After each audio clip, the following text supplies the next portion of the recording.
We are in LA and I have tested out quite a few different studios and different pianos, and I think with creating this particular album, it was really important to get the right sound. And of course, being a pianist, we get really picky with our instruments. Here at the Fab Factory, they have just acquired this wonderful new Steinway. It's a 1969 Steinway, which has been restored by a piano technician here by the name of George, who is very well known in restoring Steinways. This is the Steinway D, so it's the 9-foot grand, the biggest of them all. And Steinways are such a dream to play. But of course, we then had to rework it and get George to come in to basically, we were going for a felted sound, somewhat of a more muted sound rather than a bright sound, because in that sense of lullabies, you kind of want it to be a bit more gentle, a little more docile. So George came in and he basically was like needling all the hammers and the felts, and it's changed the sound so much dramatically. It's just got a beautiful sort of more dampened sound without it being too thuddy or too felted.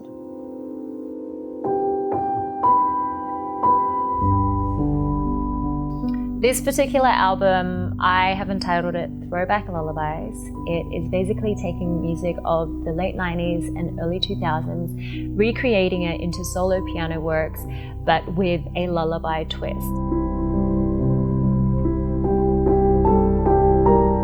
So I think when we first think of lullabies, we think immediately children, but within the song choices that I've chosen for this album, there are songs that I've grown up with, that my friends have grown up with, and hopefully they can share it with their kids, but rearranged in a really chill out way.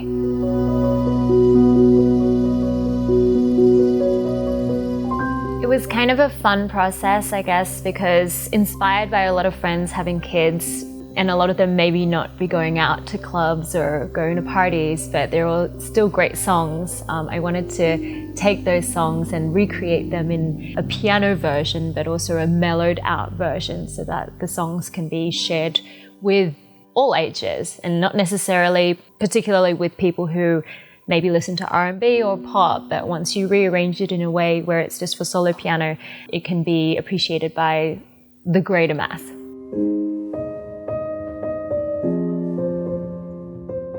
It's quite strange for me to do a lullabies album, I think, because in previous years and previous albums, it's been quite virtuosic or quite classical.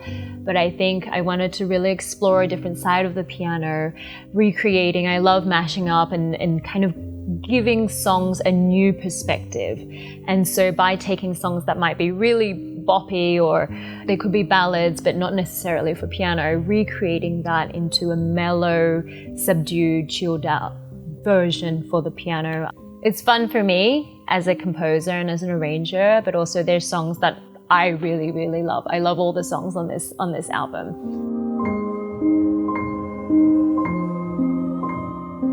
I guess they're like my personal favorites from the early 90s, late 90s, early 2000s that I really loved. I loved R&B at the time, my entry into house music as well, and also songs of that era that I just truly loved.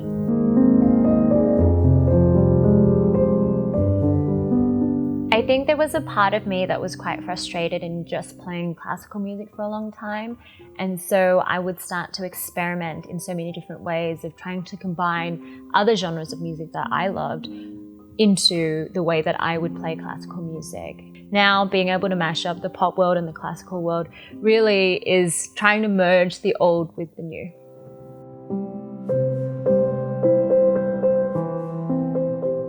I want mattresses or beanbags everywhere for everyone to lie down and listen to it, but also like be super immersive about it. So if I had the ability to be able to have projections or like colors in the room, I think it should be an immersive experience, not just watching or listening, but it's everything else about it. Not just watching the pianist play.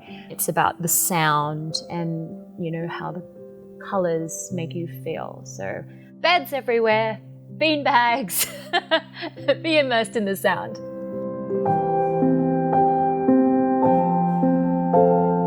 It's incredibly hard not to want to make an extravagant, virtuosic, crazy version of a song. But I think there's a beauty in stripping everything back less is more, as they say. So it's just putting my mindset into, we are creating a lullabies album. So you can't wake the babies up. You've got to just breathe and play with the sound.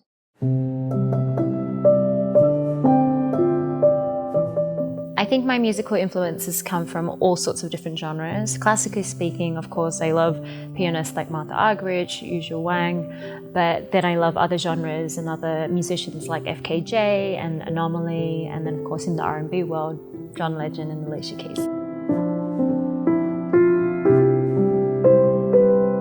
My music has evolved greatly, having started just from classical piano.